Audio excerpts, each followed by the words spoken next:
Wealthy businessman poses as homeless man to test kindness. When the humble waitress pays for his dinner, both their destinies change forever. Richard visited a thrift store in the outskirts of the city. He bought worn-out clothes, an old coat, and tattered sneakers. At a pharmacy, he purchased products to artificially darken his skin, create blemishes, and simulate the unkempt appearance of someone living on the streets. Back at his penthouse, he spent hours studying his transformation. The plan was simple. He would visit one of his own restaurants in the West Side district incognito, one of the most profitable in his chain, to observe how he would be treated without his owner's attire. Perhaps then he would find some spark of authenticity in what he considered a world of appearances. The following night, Richard was unrecognizable. Disheveled hair, stubble, loose and dirty clothes, hunched posture. Even his walk was modified, slightly dragging his left foot as if he had an old injury. Upon entering Flavor and Art, he immediately felt the looks of repulsion. The host, Mark Allen, who always greeted him with smiles and bows, now stared at him with contempt. "Sir, we don't accept beggars here. Please leave or I'll call security." Richard, playing his role, mumbled, "I just wanted a plate of food. I can wash dishes in exchange." "Impossible. Our customers wouldn't feel comfortable." "Leave now," insisted Mark, raising his voice so nearby customers could hear his efficiency in solving the problem. That's when she appeared. Lucy Olson, 28 years old, a waitress for less than a month at that establishment. Black hair tied in a simple bun, brown skin, and amber eyes that conveyed an unusual tranquility. "What's happening here?" she asked, approaching. "I'm just removing this gentleman from our premises," Mark responded with disdain. Lucy looked at Richard, not with disgust or fear, but with genuine concern. "Are you hungry, sir?" Before Mark could intervene, she continued, "Mark, we can at least serve him some soup and bread. I can pay for it out of my own pocket." The host laughed sarcastically. "You barely have money for the bus and you want to pay for a dinner for a stranger? Besides, Mr. Morrison has clear rules about beggars. We don't want that kind of clientele." Lucy took a deep breath. "One plate of food won't bankrupt the restaurant or drive away customers, and if the owner cares, I'll take responsibility." Richard observed the scene, completely absorbed in the courage of this employee he barely knew. He had personally hired Mark, impressed by his resume and apparent professionalism. Lucy, on the other hand, had probably been hired by the local manager. "Fine," Mark conceded, "but you'll serve this person in the staff area, not here, and it comes out of your salary." Lucy agreed and gently led Richard to the small staff break room. "Please, sit down. I'll bring you some pumpkin soup with ginger and freshly baked bread. It's the best on the menu," she said with a genuine smile. As she walked away, Richard tried to process what he had just witnessed. In his improvised test, the only human face had been that of a waitress who certainly earned little more than minimum wage. Minutes later, Lucy returned with a tray containing a generous portion of steaming soup, artisanal bread, butter, and even a simple dessert of pudding. "You didn't need to include dessert," commented Richard, maintaining his disguise. "Everyone deserves a little sweetness in life," she replied simply. "What's your name?" "Robert," he lied. "Nice to meet you, Robert. I'm Lucy. Make yourself comfortable. I'll continue my shift, but I'll come back to collect the dishes later." Richard ate slowly, savoring not just the food, but the experience of being treated with dignity when he appeared to have nothing to offer in return. Meanwhile, through the half-open door, he could hear Mark reprimanding Lucy. "That was your first and last act of charity around here. Next time you're out. Understood?" "Yes," she answered dryly. Later, when she returned to collect the dishes, Richard noticed the tiredness in her eyes, but also a serenity that seemed unshakable. "Everything was delicious. Thank you for your kindness," he said. "You're welcome. Everyone deserves respect," Lucy replied, collecting the plates. "Why did you do this? You risked your job for a stranger." She paused for a moment, thoughtful. "My son Matthew is 7 years old. I've been raising him alone since he was born. I teach him that we should treat others as we would like to be treated. It wouldn't be a good example if I ignored someone who was hungry, especially when I can help." Richard felt a lump in his throat. "Your son is lucky to have a mother like you." Lucy smiled, a tired but sincere smile. "I'm the one who's lucky to have him. He makes me want to be a better person every day." After gently refusing Richard's offer to wash the dishes, she accompanied him to the back exit, avoiding additional embarrassment.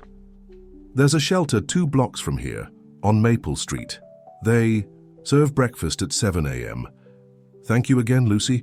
Your kindness means more than you can imagine." When Richard left the restaurant, he didn't immediately return to his penthouse. Something about that interaction had deeply affected him. He decided he needed to know more about Lucy Olson. Dear listener, if you're enjoying the story, please take a moment to like and especially subscribe to the channel. It really helps us who are just starting out. Now, continuing, the next day, Richard, still in his disguise, positioned himself discreetly near the restaurant. He observed when Lucy arrived for her shift, noting that she got off a crowded bus after what seemed to have been a long journey. At the end of her shift, it was already past midnight when he saw her leaving, exhausted. Keeping a safe distance, he followed her to a bus stop.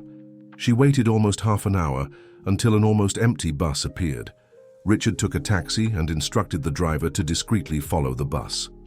After nearly an hour's journey, Lucy got off in a simple neighborhood in the north side. She walked for about 10 minutes through poorly lit streets until reaching a small housing complex. Richard watched her climb to the 3rd floor of a building without an elevator and knock softly on a door. An elderly woman of approximately 70 years answered, and Richard could see a small boy running to hug Lucy. Even from a distance, he noticed the waitress's face light up completely as she embraced her son. In the days that followed, Richard continued his discreet investigation. He discovered that Lucy worked 2 jobs. In the morning, she did house cleaning in family homes in Riverside, and at night, she served at Flavor and Art. The lady who looked after Matthew was Mrs. Connie, a retired neighbor who charged little to help Lucy. One morning, Richard followed her to a medical clinic. He waited outside, and when Lucy came out with Matthew, noticed that the boy limped slightly and wore an orthopedic device on his right leg. The image of that single mother, working 2 exhausting jobs to care for a child with special needs, while still finding space in her heart to help strangers, touched Richard in a way he had never experienced before. On Friday, Richard resumed his real identity. In his office at the administrative headquarters of Flavor and Art, he called a meeting with the Human Resources Department. "I want all the information about an employee named Lucy Olson from the West Side restaurant. Complete history, family situation, performance, everything." The HR director, Helen Campbell, nodded without questioning. At the end of the day, she handed him a thin folder. "This is all we have, Mr. Morrison. She was hired just a month ago." Richard examined the documents. Lucy was 28 years old, a single mother to Matthew, 7 years old, diagnosed with mild cerebral palsy. With a degree in literature from State University, she had never been able to work in her field due to needing flexible hours to care for her son. Her references from previous jobs were impeccable, all highlighting her punctuality and dedication. One detail caught his attention. Lucy had requested a salary advance in her first week of work. The request indicated urgent medical treatment as the reason. Richard closed the folder, an idea forming in his mind. On Saturday morning, he personally went to the small housing complex where Lucy lived. Dressed casually but in designer clothes, he knocked on the door of apartment 302. He was greeted by Mrs. Connie. "Yes, can I help you?" "Good morning, my name is Richard Morrison. I'm looking for Lucy Olson." The elderly woman examined him with suspicion. "She's not here. She went to work. What do you want with her?" At that moment, a curly-haired boy with curious eyes appeared behind the elderly woman. "Who is it, Grandma? Connie?" "No one, Matthew. Go back inside." Richard smiled at the boy. "You must be Matthew. Your mother speaks very highly of you." The boy's eyes lit up. "You know my mom?" "Yes, I work with her. Actually, He hesitated for a moment. "I'm a friend who came to help." Mrs. Connie remained suspicious. "What kind of help?" "I heard that Matthew needs medical treatment. I'd like to help with that." "Look, mister, Lucy is very proud. She doesn't accept charity like that." Richard nodded, understanding. "It's not charity, ma'am.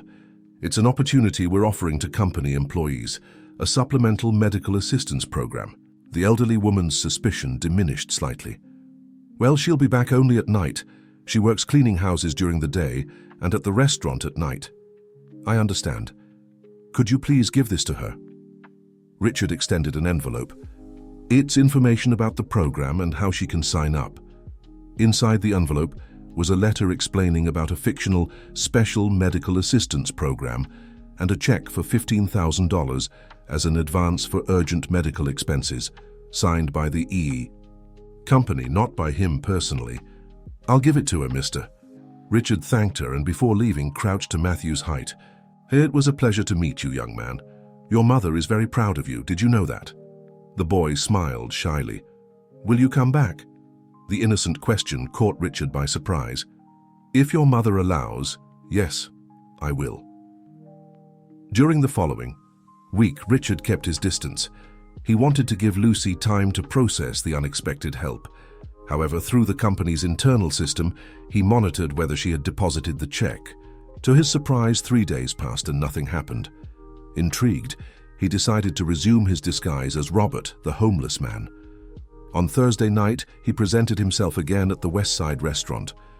Lucy was there, looking even more tired than before. When she spotted him at the entrance, her eyes lit up with recognition. She quickly approached, ignoring Mark's disapproving look. Robert, how are you? Better, thanks to you, he replied. I got a small job washing cars. I came to thank you for your kindness the other day. Lucy smiled, genuinely happy for him. I'm glad to hear that. Would you like something to eat? I can arrange a plate for you. No need to trouble yourself. I just wanted to thank you and see how you're doing. You look tired. She sighed. Times are tough, but we keep going, don't we? Richard hesitated, then asked, And your son, how is he? Her face transformed at the mention of Matthew. He's fine, actually. She lowered her voice. Something strange happened. A man came to my house claiming to be from the company where I work, offering money for Matthew's treatment. That's great, isn't it? Richard tried to disguise his personal interest. It seems too good to be true. Nobody just gives money like that out of nowhere. I'm suspicious. Richard felt a mixture of admiration for her caution and frustration at not being able to help her. Have you checked if it's legitimate? Called the company? Lucy nodded. I called HR, but no one knew about this program. They said they would check with management. Richard mentally noted that he needed to instruct Helen to confirm the legitimacy of the program when Lucy called again. What will you do then? I returned the check. I left it at the administrative headquarters reception this morning before going to do house cleaning. Richard was genuinely surprised. How many people would return a $15,000 check when they clearly needed the money? Don't you think it could be legitimate? Maybe a new program that HR doesn't know about yet? Lucy shrugged. Maybe, but I prefer not to risk it. I've seen many people get into trouble with easy money. If it's really from the company, they'll contact me again.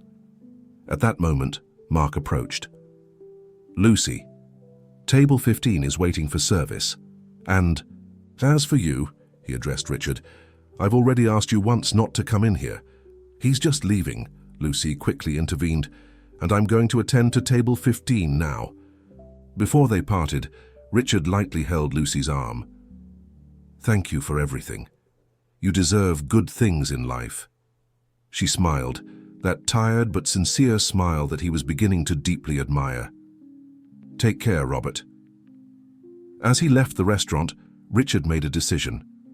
If Lucy was too proud to accept direct help, he would find another way to improve her life. The next day, he summoned Helen Campbell again.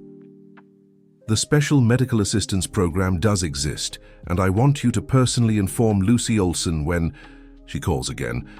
Additionally, I'm implementing a new bonus system for exemplary employees. Ms. Olson will be the first recipient.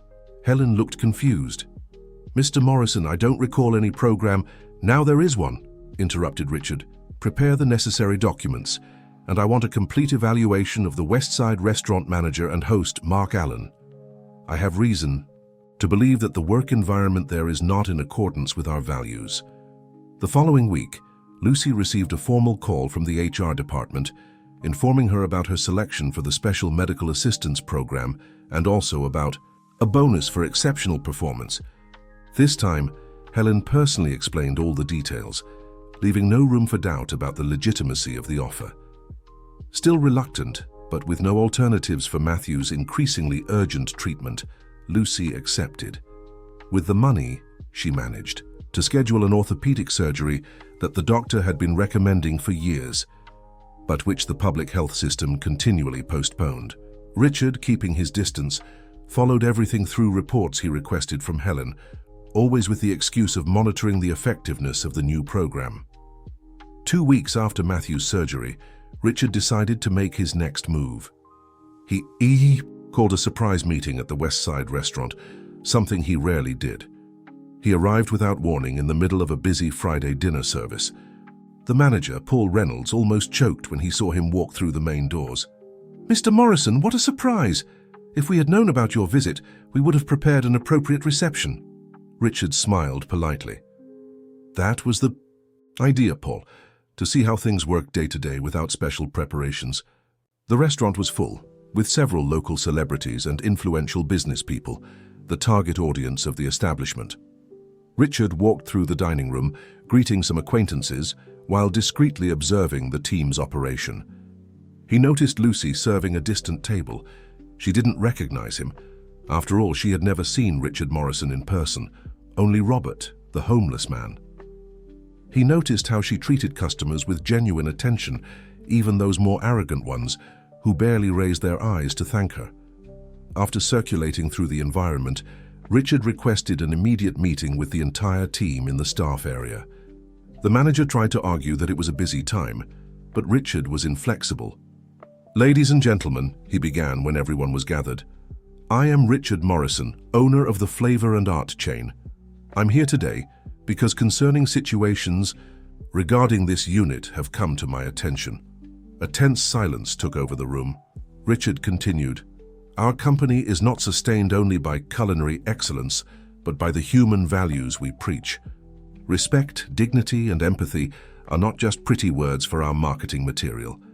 They are principles that should guide our daily actions." His eyes met Lucy's, who was watching him attentively without recognizing him. "Recently, I conducted a social test at this establishment. I presented myself disguised as a homeless person, seeking a little food." Surprised murmurs filled the room. Mark's face visibly paled. "I was treated with contempt and summarily rejected by people who should represent the values of this house." Richard made a dramatic pause. With one notable exception, an employee, who even under threat of losing her job, offered me not just food but dignity. Lucy's eyes widened in shock when the realization finally hit her. Robert, the homeless man, was actually her boss. "Gentlemen, from today, I announce significant changes. Paul Reynolds and Mark Allen are removed from the team, effective immediately." The manager tried to protest, but Richard raised his hand, silencing him. "My decisions are non-negotiable. We will conduct a complete restructuring based on the values that should always have been our North Star." Turning to Lucy, who remained in a state of shock, he announced, "Ms. Olson, I would like to invite you to take over the management of this establishment." A stunned silence dominated the room.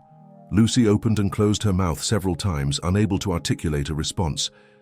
"I know it's an unexpected proposal, but I believe your integrity and humanity are exactly what we need to lead this team. The salary will be 3 times your current one, with flexible hours to accommodate your family needs." Finally finding her voice, Lucy stammered, "But I don't have management experience or adequate training for this." Richard smiled. "Experience comes with time. Values like yours are innate. You will receive all the necessary training." "What do you say?" With tears in her eyes, looking from Richard to the colleagues around her, Lucy finally nodded. "I accept. Thank you for the opportunity." Richard extended his hand, which she shook, still trembling.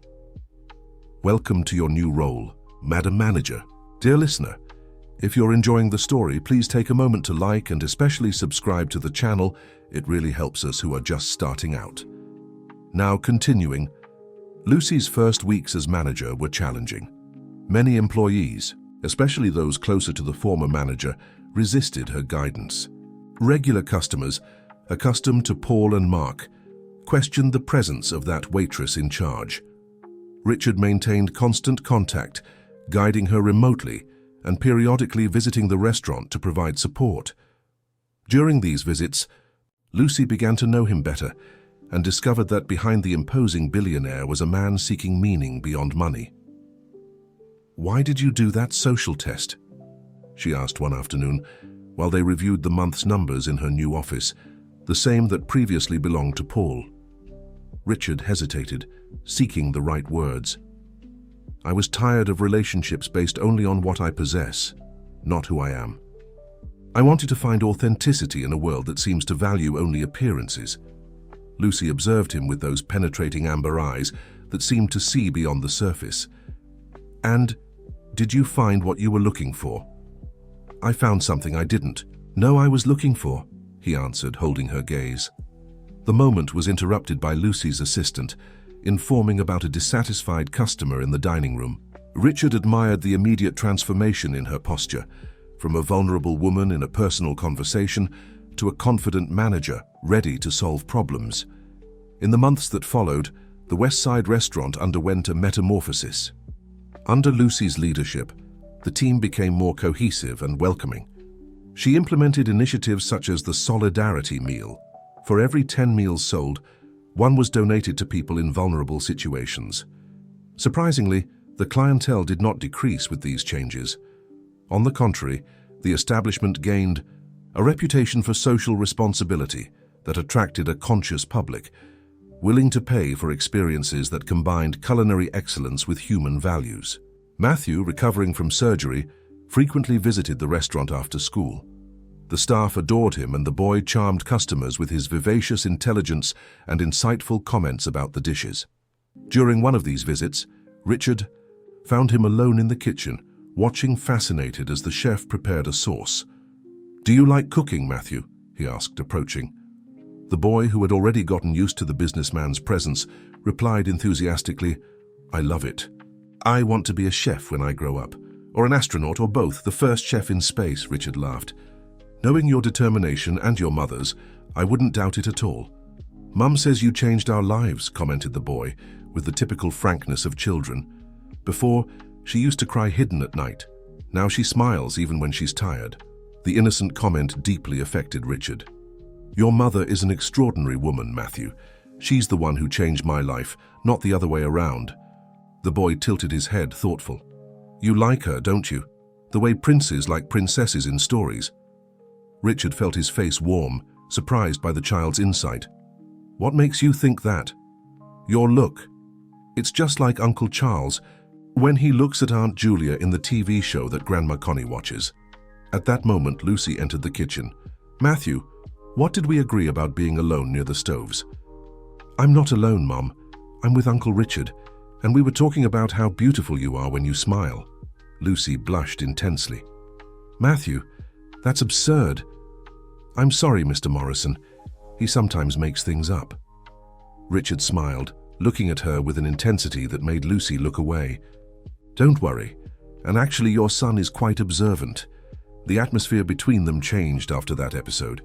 There was a pleasant tension, an unspoken feeling that hung in the air whenever they were together. Richard began to create excuses to visit the West Side restaurant more frequently, while Lucy found herself getting ready with more care on days she knew he would appear. One night, after closing, when everyone had already left, Richard found Lucy in the office, finalizing the day's accounting. "Still working? It's past midnight," he commented, leaning against the doorframe. She smiled, that smile he now knew so well. "Says the man who answers emails at 3 in the morning. Richard entered and sat in the chair in front of her desk. "I have a proposal. The restaurant is doing exceptionally well under your management. I want to expand the model to other locations." Lucy's eyes sparkled. "That's wonderful. The Solidarity Meal in all establishments?" "That and more. I want to implement a professional training program for people in vulnerable situations, offer not just food, but real opportunities for transformation." Richard, That's extraordinary. It was the first time she called him by his first name without the formal Mr. Morrison. And I want you to lead this project, he paused, as my partner. Lucy froze. Partner? Me? But why? Because you see what I couldn't see. Because in a few months you transformed not just a restaurant, but an entire organizational culture. And because, he hesitated, because I've never met anyone like you. The silence that followed was charged with electricity. Finally, Lucy spoke. I don't want to be your partner. Richard's face showed his immediate disappointment. But before he could respond, she continued, I don't want to mix business with whatever is happening between us. Richard's heart accelerated. And what is happening between us, Lucy? She stood up, walked around the desk, and stopped in front of him. I'm not entirely sure. I just know that when you enter the restaurant, everything seems lighter, that Matthew talks about you every day, that I find myself thinking about what you would think of this or that even when you're not around. Richard stood up too, standing inches from her. I'm afraid of ruining this, of you thinking I'm using my position. Lucy touched his face gently. The man I met as Robert, sitting in the staff break room, eating soup that a waitress paid out of her own pocket. That man wouldn't use his position for anything. When their lips finally met, it was as if something clicked in the universe. A kiss that was initially timid gradually transformed into something more intense, more urgent, carrying all the unspoken feelings of the past months. As they separated, breathless, Richard rested his forehead against hers. I want to be part of your life, Lucy. Yours and Matthew's. She smiled, tears of happiness shining in her eyes. You already are. The next morning, when Lucy told Matthew the news, the boy just shrugged with a knowing smile. I already knew. I told you his look was just like Uncle Charles from the TV show. The following weeks were about adaptation. Richard, accustomed to superficial relationships, now found himself deeply connected not just to Lucy, but also to Matthew. The boy almost immediately adopted him as a father figure, bombarding him with questions about business, cooking, and what it's like to be rich. For Lucy, the transition was more complex. She came from a traumatic relationship with Matthew's father, who had abandoned her as soon as he discovered her pregnancy.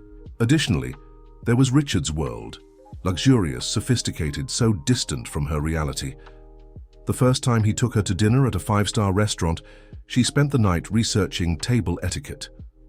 When he invited her to a charity event full of celebrities and business people, she bought a simple dress at the nearest mall, only to discover it cost more than her former monthly salary as a waitress. You don't need to change who you are, Richard told her after noticing her discomfort at one of these occasions. I fell in love with you for who you are. Gradually, they found a balance. Richard learned to appreciate the small joys that previously went unnoticed. Picnics in the park with Matthew, movie nights with delivery food in the small living room of Lucy's apartment, lazy Sundays with no commitments. Lucy, in turn, gained confidence in the new world that was opening up for her. Her natural intelligence and ease with people made her a striking presence in any environment, winning over even Richard's most skeptical friends. 6 months after starting their relationship, Richard invited her to live in his penthouse in Riverside Heights. Lucy hesitated. It's a big step, Richard, not just for me, but especially for Matthew. I know, that's why. He showed her architectural plans. I had the entire lower floor remodeled for you both. Matthew will have his own room adapted to his needs, with a study area and another for play. There will be space for Mrs. Connie too if she wants to visit us or stay with him when we need. Lucy examined the plans, moved by the care Richard demonstrated. You thought of everything. Almost everything, he smiled, nervous. Then, to her surprise, he knelt. Except this. He took a small velvet box from his pocket. Inside, a delicate but stunning engagement ring with an amber center stone, like her eyes. Lucy Olson, you transformed my life the moment you decided to feed a ragged stranger. You showed me that true wealth is not in bank accounts, but in the ability to see humanity where others see only appearances. Will you marry me? With tears in her eyes, she pulled him to stand. The answer is yes, 1,000 times yes. The passionate kiss that followed was interrupted by the sound of Lucy's cell phone. It was Mrs. Connie, calling to inform that Matthew had a high fever. Immediately, the romantic moment gave way to parental concern. Richard didn't hesitate. "Let's go get him now. My driver will take us." Throughout the night at the private emergency room, Richard remained by their side, helping to distract Matthew while doctors performed tests, bringing water and food for Lucy, treating the situation as if Matthew were his own son. When the diagnosis of a simple virus was confirmed, and the boy finally slept in the observation room, Lucy squeezed Richard's hand. "Thank you for being here." "There's no other place I should be," he replied simply. It was at that moment, watching Richard uncomfortably asleep in the hospital armchair, that Lucy realized she had found not just a partner for herself, but a father for Matthew. The news of the engagement between billionaire Richard Morrison and his former waitress generated buzz in the city's high society. Celebrity magazines speculated about the real-life fairy tale, some with admiration, others with veiled cynicism. Dear listener, if you're enjoying the story, please take a moment to like and especially subscribe to the channel. It really helps us who are just starting out. Now, continuing, a gossip magazine published a particularly malicious report suggesting that Lucy was an opportunist who hooked the lonely millionaire. Another published an old photo of her working as a waitress with the caption, "From tray to yacht, the meteoric rise of the golden bride." Richard was furious and wanted to sue the publications, but Lucy calmed him down. "This doesn't affect me. I know who I am and what we've built. The rest is noise." Her maturity in the face of the situation only made Richard admire her even more.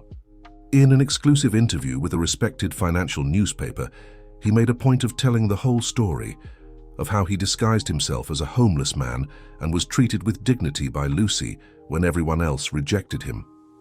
"She saw me as a human being when I was dressed in rags. She didn't choose me for what I have, but for who I am. I'm the one who truly gained in this story," he declared, ending the malicious speculation. The wedding date was set for a year later. In the meantime, Lucy, Matthew, and Mrs. Connie, who initially refused the invitation to live with them, but eventually accepted having her own room for frequent visits, moved into the remodeled penthouse. Adapting to the new life was not without challenges. Matthew initially found the new environment strange, so different from the small apartment where he had grown up. Lucy felt uncomfortable with the house staff, insisting on doing many household tasks herself, to the despair of Martha, the housekeeper. "Girl, it's not right for the mistress to clean what the maid should clean," protested the housekeeper. "I'm not anyone's mistress, Martha. We're a family now, all of us," Lucy responded kindly. Gradually, they found a new balance. Matthew began attending a high-standard inclusive school where his intellectual potential flourished. Lucy continued managing the West Side restaurant, refusing to abandon work just because she now lived with a rich man. And Richard, inspired by Lucy's example, implemented significant changes throughout the flavor and art chain, adopting social inclusion and sustainability policies that initially alarmed his conservative shareholders, but soon showed results not only in goodwill but also financially. 1 month before the wedding, something happened that none of them expected. A young journalist named Caroline Reed sought out Lucy at the restaurant, requesting an interview for a series of reports on women who inspire. Lucy, always discreet, initially hesitated, but the sincerity in Caroline's gaze convinced her to give it a chance. During the interview, the journalist revealed something surprising. "Actually, I was here that night, when you fed the man you didn't know was Richard Morrison." Lucy's eyes widened. "You were?" Caroline nodded. "I was researching an article on elitism in luxury restaurants. I was going to identify myself as a journalist and ask the manager for an interview when I saw everything happen. Your attitude changed my focus. Instead of an article about exclusion, I decided to investigate people who make a difference silently." Caroline's report, published in a major newspaper, didn't focus on the romance between the waitress and the billionaire, but on the social initiatives implemented by Lucy at the restaurant and how she had transformed an elitist establishment into a socially responsible space without losing excellence. The article went viral, inspiring other establishments to adopt similar practices. Soon, Lucy began receiving invitations to speak about corporate social responsibility, a topic she had never formally studied, but that she instinctively practiced. At one of these events, she met Bernard Taylor, a renowned chef who had worked in starred restaurants in Europe before returning to the United States to open his own business. Impressed with Lucy's vision, he proposed a partnership for a new restaurant school that would train young people from vulnerable communities. "It's a fantastic idea," Lucy commented to Richard that night, "but I don't know if I have time to get involved in a new project now, with the wedding, Matthew, and the West Side restaurant." Richard, who observed the sparkle in her eyes as she talked about the project, smiled. "I think you should accept. I can adjust my schedule to be more present with Matthew in the coming months." "You would do that? Are you sure?" "Absolutely. You taught me that true success is not just in business, but in the impact we cause. This project can transform many lives." So, while Lucy embarked on her new professional adventure with Bernard, Richard surprised everyone by reducing his own workload to more closely monitor Matthew's development. He began taking him to and from school regularly, helping him with homework, and even joined the Parents' Council at the institution. One afternoon, while they watched a documentary about space exploration together, the boy's latest obsession, Matthew asked the question Richard had secretly been expecting for months. "Uncle Richard, when you and Mom get married, can I call you Dad?" With tears in his eyes, Richard hugged the boy. "It would be the greatest honor of my life, Matthew." When they shared the news with Lucy later, she couldn't contain her emotion. Her son, who had grown up without a father figure, was now asking to call Richard Dad. It was the final validation that they had, in fact, become a family. The wedding, held on a sunny spring afternoon in the city's botanical garden, was an intimate celebration, with only close family and friends. Matthew, in his small suit, proudly carried the rings. Mrs. Connie cried copiously in the front row, while Martha distributed tissues to the emotional guests. The restaurant school project, named Flavor and Transformation, was inaugurated 3 months after the wedding. The first class of apprentices, formed by young people from various communities across the city, exceeded all expectations. What began as a local initiative soon expanded to other cities, with the support of social investors impressed by the results. Richard and Lucy found their rhythm as a couple and as parents. He learned from her to value the small joys of daily life, while she absorbed from him the confidence to dream big. Together they balanced the material comfort that his fortune provided with the values of simplicity and gratitude that she had always cultivated.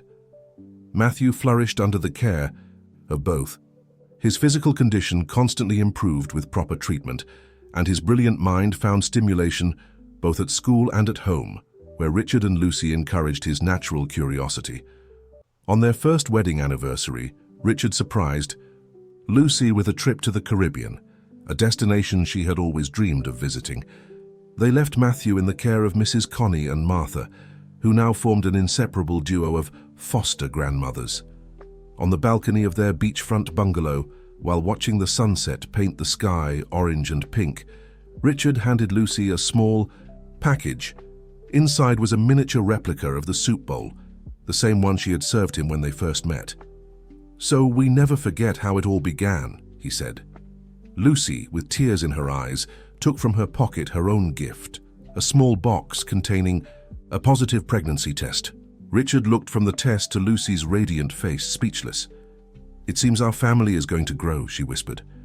9 months later, Claire Olson Morrison was born, a girl with brown skin like her mother and intense brown eyes like her father. Matthew assumed the role of older brother with a comical seriousness, explaining to the baby in detail how the world worked, even when she only babbled in response. The story of the Olson Morrison family continued to inspire people across America. What had begun as an unlikely social test had transformed into a journey of love, respect, and mutual transformation. Richard, who sought authenticity in a world of appearances, found much more: a true family. Lucy, who had always given her best even in the most adverse circumstances, discovered that genuine kindness eventually returns, often in unexpected ways. On an ordinary Sunday afternoon, while the whole family, including Mrs. Connie and Martha, enjoyed a simple lunch on the penthouse terrace, Richard observed the faces around him. Matthew animatedly explaining his latest science project, Claire trying to reach everything in front of her with her curious little hands, Martha and Mrs. Connie debating the best fudge recipe, and Lucy, his Lucy, with that amber gaze that had changed his life forever. "A penny for your thoughts," she said, noticing his contemplative look. He smiled, holding her hand across the table. "I was just thinking that, for a man who pretended to be a beggar, I ended up receiving the greatest wealth of all." End of story. And hey, what did you think of Richard and Lucy's journey? Share your opinion in the comments. Would you do the same as Lucy in that situation? Don't forget to like and subscribe to the channel for more touching stories that warm the heart.